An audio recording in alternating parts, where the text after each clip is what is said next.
আসসালামু আলাইকুম, আমি চম্পা। আজ এমন একটা রুই মাছের তেল ঝাল বানাবো যার গন্ধে 2 প্লেট ভাত শেষ হয়ে যাবে। সর্ষে বাটার ঝাঁঝ, কাঁচা লঙ্কার দারুণ সুবাস আর রুই মাছের নরম স্বাদ, সব মিলিয়ে আজকের এই রেসিপি হবে একেবারে জমজমাট। চলুন শুরু করা যাক আজকের রেসিপি। আমি নিয়েছি এখানে রুই মাছটা কেটে ধুয়ে আমি এবার ভেজে নেব। চাপিয়ে দিয়েছি গ্যাসে কড়াইয়ের মধ্যে দিয়ে দিয়েছি পরিমাণ মতন সর্ষের তেলটা যখন গরম হয়ে গেছে মাছের পিসগুলো দিয়ে আমি লাল লাল করে ভেজে একটা জায়গার মধ্যে তুলে রেখে দিলাম। এদিকে নিয়ে নিলাম আমি একটা বড় সাইজের পেঁয়াজ আমি বেটে নিয়েছি, আর সর্ষে 3 থেকে 4 চামচ নিয়ে আমি শিলে বেটে নিয়েছি, বেটে একটা জায়গার মধ্যে রেখে দিয়েছি। ওই কড়াইয়ের মধ্যেই দিয়ে দিলাম আর একটু সর্ষে তেল, আর ফোড়নে দিয়ে দিলাম 1 চামচ কালো জিরে আর পেঁয়াজ বাটাটা তেলের মধ্যে দিয়ে ভালো করে লাল লাল করে ভেজে নেব। যতক্ষণ না পেঁয়াজ বাটার গন্ধ গেল ততক্ষণ অবধি আমি নাড়াচাড়া করে নিয়েছি, আর সর্ষে বাটাটাও পেঁয়াজ মধ্যে দিয়ে ভালোভাবে কষিয়ে নিচ্ছি। এখন মাঝারি আঁচে ধৈর্য ধরে নাড়তে থাকছি। দিয়ে দিলাম স্বাদ মতন নুন। যতক্ষণ না মশলা থেকে তেল ছেড়ে আসছে ততক্ষণ অবধি আমি নাড়াচাড়া করে নিচ্ছি।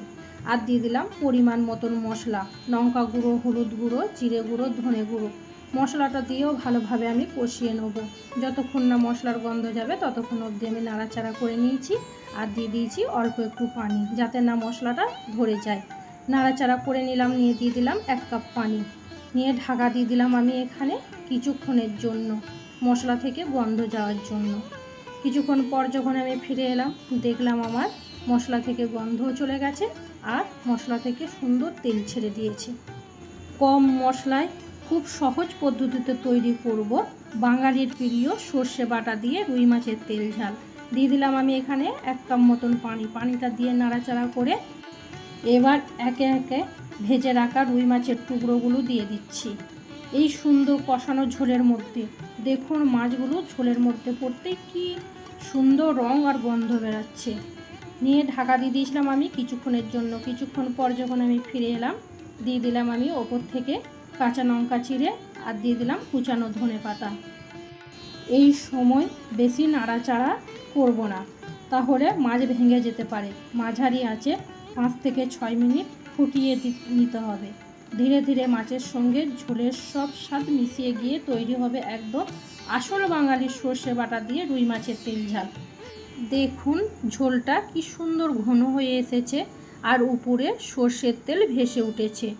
দেখতেই পাচ্ছেন আমাদের সর্ষে বাটা দিয়ে রুই মাছের তেল ঝাল একদম তৈরি। গরম গরম ভাতের সাথে এই রেসিপির স্বাদ সত্যিই অসাধারণ। আপনারা একবার বাড়িতে বানিয়ে দেখুন, আর কেমন লাগলো কমেন্টে জানাতে ভুলবেন না।